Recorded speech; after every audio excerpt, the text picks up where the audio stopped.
Magandang gabi. Kumusta kayo mga kananay?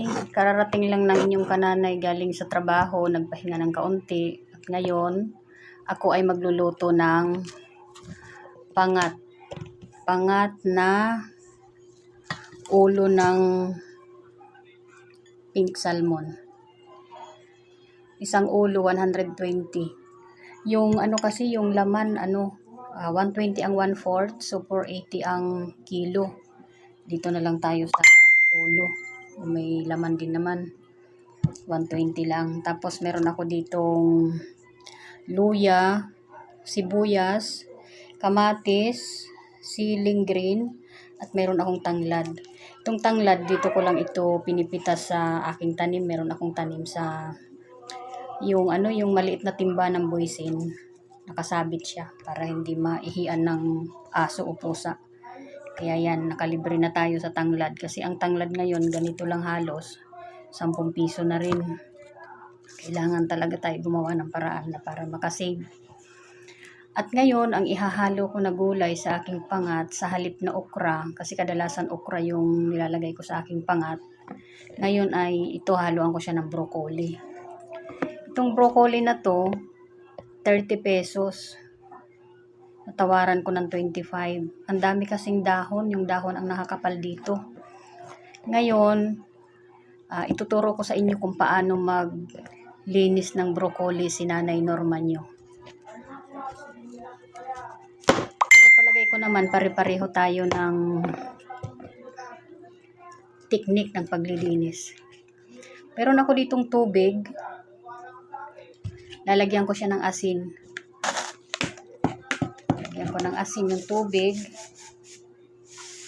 Yan. Lagay ko na dito yung asin. Yan na. Nandyan na yung asin. Ikanaw natin. Malinis po yung kamay ko. Naghuhugas ako. Tapos, yan na. Ihimay-himayin na natin yung yung broccoli. Kung mapapansin nyo po, bakit ko nilagyan ng tubig, ng asin yung tubig, kasi itong mga hibla-hibla na yan ng ating broccoli, meron yan maliliit na uod na minsan hindi natin nakikita. Kaya kailangan natin siyang ibabad sa tubig na may asin para mamatay. At syempre, pag namatay na siya, siya yung hihiwalay na dito sa sa broccoli. Kasi nga, pag hinugasan na natin siya at ginanon-ganon na natin, yan na, mamamatay siya. Kasi ang okra, rin, yung 10 piso, parang 4 na piraso, maliliit pa. O di 20 pesos, siya, 10 piraso lang, yan, liliit. Dito na tayo sa maiba naman. Ito tayo sa broccoli. Medyo mura ngayon, yung malalaki nga, 300 lang. Kaya lang yung pera ko, binadget ko rin. Kaya pumili lang ako ng maliit at tinimbang, 100 daw ang kilo. Kaya, yun na. Nakabili rin ng broccoli yung ating budget na 25 pesos. Ayan. Tapos ito palang tangkay, sinasama ko rin to. Binabalatan ko lang. Kasi sayang. Malambot naman yung loob. Pwede yan, tanggalin lang, balatan lang natin ng ganyan. Sinasama nyo rin ba to kapag kayo ang nagluluto ng broccoli? Ako yan, ganyan ang ginagawa ko. Malambot yung loob. Tanggalan lang natin ng balat.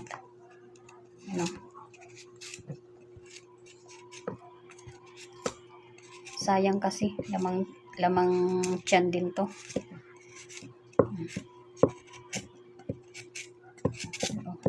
Malambot siya pag natanggal yung balat na makapal sa ibabaw. So, marami pong salamat mga followers ko, mga friends ko, mga ka-reels ko, mga FB friends ko. Maraming salamat doon sa panonood niyo po ng aking mga videos. Sana po i-like nyo rin po at saka i-share.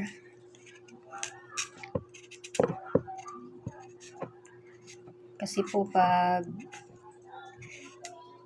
medyo kumita tayo, gusto ko rin po makatulong sa mga nangangailangan. Ayan po. Tapos, ang gagawin ko, hati-hatiin ko lang siya. Yan. Ba? Di ba? Lambot. Malambot. Malambot siya.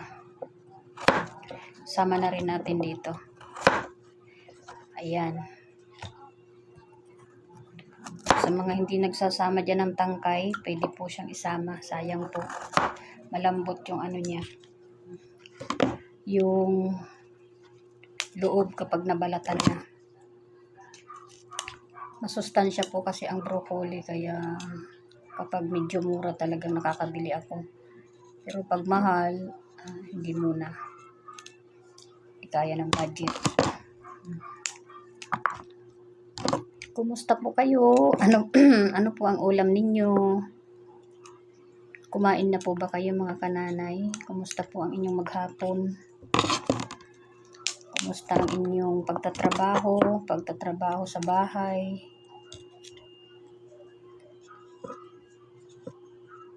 Ang inyong nanay Norma ay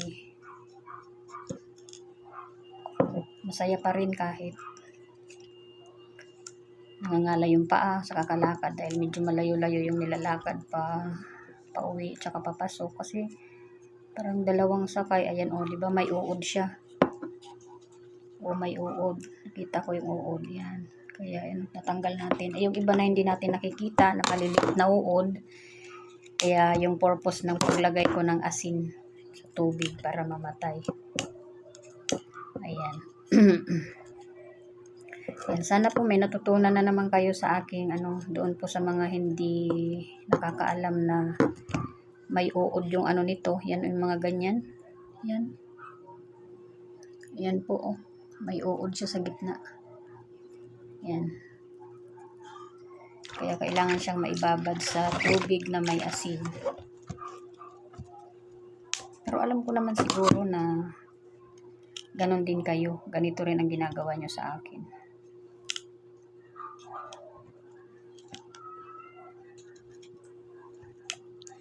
Tapos hugasan lang natin siya ng 3 beses para talagang matanggal yung yung mga uod-uod na maliliit na nasa singit-singit. Yan. Ito yung ating panghalo sa ating pangat na ulo ng salmon. Nugasan ko ng mabuti yung aking ulo ng salmon. Yan sa kakahugas ko, namutla na kasi putla ko na. Kasi baka kung saan-saan din yan nilagay. Ganon din sa mga gulay, pag magluluto tayo, kailangan hugasan natin maigi kasi di po ba nakikita naman natin na nakalapag lang. Minsan yung plastic na nilalagyan na butas na. Kailangan po talaga hugasan na maigi. Lalo na po yung may mga spray, kailangan po hugasan talaga natin na maigi para hindi makain yung mga gamot. Babad muna. Yan po. Yan. Pag malambot naman na yung yung dito, pwede nang hindi balatan. Kaso medyo matigas pa siya.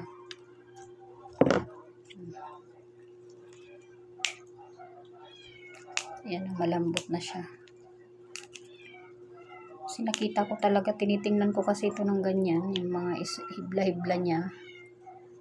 Na-discover ko na may mga uod talaga, kaya yun, ganito yung ginawa ko. Namamatay kasi yung uod sa asin. Kahit yung kangkong, kapag naggulay ako ng kangkong, binababad ko yan sa sa tubig na may asin. Pero yung yung Chinese kangkong hindi, kasi sa lupa yun nakatanim. Hugasan ko lang ng maigi. Hindi ko na nilalagyan ng asin. Yung mga kangkong na nakukuha sa ilog, tabi ng basta yung nasa tubig, nilalagyan ko siya ng asin. Babad muna ng mga 15 minutes. Ayan po.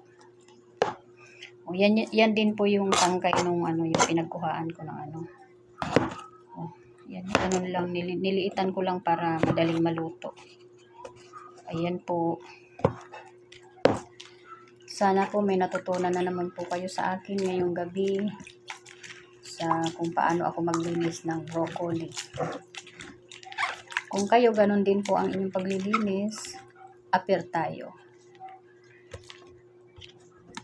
Magsisimula na po tayong magluto or meron tayo dito ko iluluto yung aking pangat. Unahin po muna natin yung ating mga ricado. Malinis na po yung ating kaserola. Ayan po. Unahin muna natin yung ating luya. Yung ating sibuyas. Yan. Tanglad. Lagi po talaga ako naglalagay ng tanglad pag nagluluto ako. Tsaka yung luya. Yan. Tapos yung ating kamatis, hahatiin natin. Meron sa ilalim, meron sa ibabaw. Yan. Yung ating broccoli, mamaya na siya kapag malapit ng maluto. Kasi ang gusto ko po sa broccoli ay half cook lang. Yan. Lalagay na natin yung ating ulo ng pink salmon. Ayan po. Ayan. May laman din po siya. Tsaka paborito ko to eh. Nasasarapan ako dito. Ayan po. Ayan. Oh, may laman din naman siya. Pwede na. Kaysa sa 480. Diba? 200 lang ang ano nito. Kilo. Malasa naman siya. Ilalagay na natin yung ating kamatis na iba sa ibabaw. Ayan. Diba? Tapos, lalagyan lang natin siya ng kaunting asin. Hindi natin muna tutubigan kasi matubig yan. May tubig yung isda. Ayan. Okay na. Mayroon na tayong pinangat na ulo ng salmon o pink salmon. Isasalang natin ito. Parang kailan lang ang mga pangarap ko'y kay hirap abutin. Dahil sa inyo, ako ay napunta sa aking, hindi ko alam ang lyrics po. Pasensya na po kayo, yun lang ang alam ko. Yan, thank you po sa inyong panonood. Salamat po sa pag-suporta sa aking mga video, sa pag-like, pag-share. God bless us all po. Bye-bye.